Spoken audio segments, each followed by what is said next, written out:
చంద్రబాబు క్యాబినెట్లో కొందరు మంత్రులకి గౌరవం దక్కట్లేదా? సొంత పార్టీలోనే ఆయా అమాత్యులకి గుర్తింపునిచ్చేదానికి నాయకులు సిద్ధపట్టలేదా? ఎందుకు ఇలా జరుగుతుంది? ఇదొక ఆసక్తికరమైనటువంటి చర్చ. ఆంధ్రప్రదేశ్ మంత్రుల్లో అత్యధికులు మొదటిసారి శాసనసభకు అడుగుపెట్టినటువంటి వాళ్లే కావడం ఈసారి విశేషం. శాసనసభలో అడుగుపెట్టిన తొలిసారే అమాత్య హోదాతో చాలామంది చక్రం తిప్పే ప్రయత్నం చేస్తున్నారు. కానీ ఆయా ప్రాంతాల్లో సీనియర్లు వీళ్ళని గుర్తించేదానికి సిద్ధపట్టలేదు. దాంతో కొందరు మంత్రులు తమకి గౌరవం దక్కడం లేదు అని లోలోన మదన పడుతున్నట్టుగా కనిపిస్తుంది.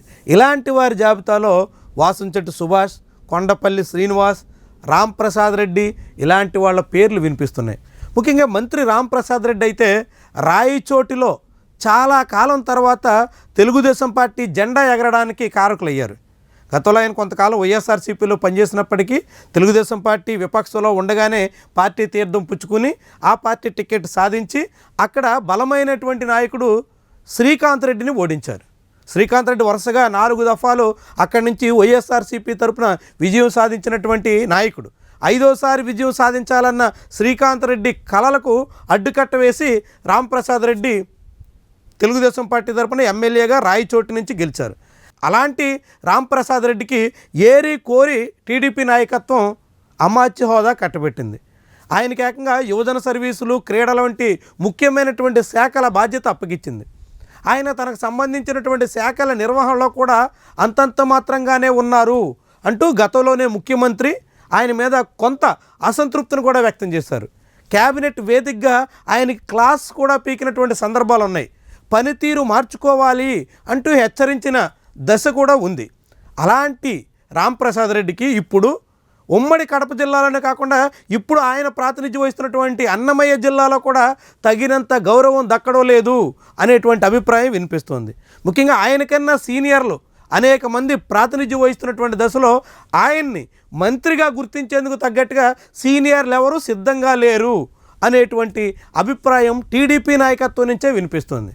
వాస్తవానికి అన్నమయ్య జిల్లా నుంచే గెలిచిన నల్లారి కిషోర్ కుమార్ రెడ్డి, మాజీ సీఎం కిరణ్ కుమార్ రెడ్డి సోదరుడు మంత్రి పదవి మీద గట్టి ఆశలు పెట్టుకున్నారు. ఆయనకి ఖచ్చితంగా మంత్రి పదవి వస్తుంది అంటూ చాలా ఊహాగానాలు వినిపించాయి. కానీ అనూహ్యంగా యువనేతలకి, కొత్త వాళ్ళకి ప్రాధాన్యత ఇచ్చేటువంటి క్రమంలో కిషోర్ కుమార్ రెడ్డిని పక్కన పెట్టేశారు. కాబట్టి అలాంటి నాయకులు ఇప్పుడు ఇలాంటి జూనియర్లని తమకన్నా పెద్ద హోదాలో చూసేందుకు సిద్ధపడడం లేదు, అందుకు తగ్గ గౌరవం ఇచ్చేందుకు అంగీకరించడం లేదు అనేటువంటి అభిప్రాయం అన్నమయ్య జిల్లాలోనే కనిపిస్తుంది. ఇక సీనియర్ ఎమ్మెల్యేలే కాదు, ప్రస్తుతం తెలుగుదేశం పార్టీ ఓడిపోయినటువంటి రాజంపేట లాంటి నియోజకవర్గాల్లో ఇన్ఛార్జీలుగా ఉన్నటువంటి వాళ్ళు కూడా రాంప్రసాద్ రెడ్డికి ఏ మాత్రం గుర్తింపు ఇవ్వడం లేదు అనేటువంటి సంశయం ఇప్పుడు రాంప్రసాద్ రెడ్డి అనుచరుల్లో కనిపిస్తుంది. రాజంపేట టీడీపీ ఇన్ఛార్జ్ అయితే నేరుగా రాంప్రసాద్ రెడ్డి మీద తీవ్రమైనటువంటి విమర్శలు చేశారు. ఎర్రచందనం, ఇసుక లాంటి స్మగ్లింగ్ వ్యవహారాల్లో మంత్రి పాత్ర ఉంది అంటూ నేరుగా టీడీపీ ఇన్ఛార్జే విమర్శలు చేసినటువంటి సందర్భాలు ఉన్నాయి. ఈ నేపథ్యంలోనే ఎవరు సీనియర్ నాయకులే కాకుండా సాధారణ నియోజకవర్గ ఇన్ఛార్జీలు కూడా మంత్రిని గుర్తించకపోవడంతో ఆయన తీవ్రంగా కలత చెందుతున్నట్టుగా కనిపిస్తుంది. వాస్తవానికి గతంలో ఆయన కూడా పలు వివాదాల్లో ఇరుక్కున్నారు. ఆయన భార్య పోలీస్ అధికారి పట్ల దురుసుగా ప్రవర్తించినటువంటి తీరు రాష్ట్ర వ్యాప్తంగా పెద్ద చర్చనీయాంశమైంది. నేరుగా ముఖ్యమంత్రి జోక్యం చేసుకుని మంత్రికి హితువు పలకాల్సి వచ్చింది. ఇలాంటి పరిణామాలన్నింటికి తోడుగా స్థానికంగా ఉన్నటువంటి వ్యవహారాలు కూడా రాంప్రసాద్ రెడ్డికి తగిన గౌరవాన్ని తెచ్చిపెట్టడం లేదు, ఆయనకి ఆశించినంత గుర్తింపు దక్కడానికి అవకాశం కల్పించడం లేదు అనేటువంటి అభిప్రాయం వినిపిస్తోంది. మరి మంత్రి తన తీరు మార్చుకుంటారా? తన హోదాకి తగ్గట్టుగా వ్యవహరిస్తారా? తన వ్యవహార శైలిని మార్చుకుని అటు తన శాఖ పరిధిలోని వ్యవహారాలతో పాటు తన సొంత జిల్లాలోని విషయాల్లో కూడా చొరవగా, చురుగ్గా తన స్థాయికి తగ్గట్టుగా పనిచేసేందుకు అనుగుణంగా తన పనితీరుని, పద్ధతిని మార్చుకుని ఎంత మేరకు ముందు సాగుతారు అన్నవి ముఖ్యమైనటువంటి ప్రశ్నలు.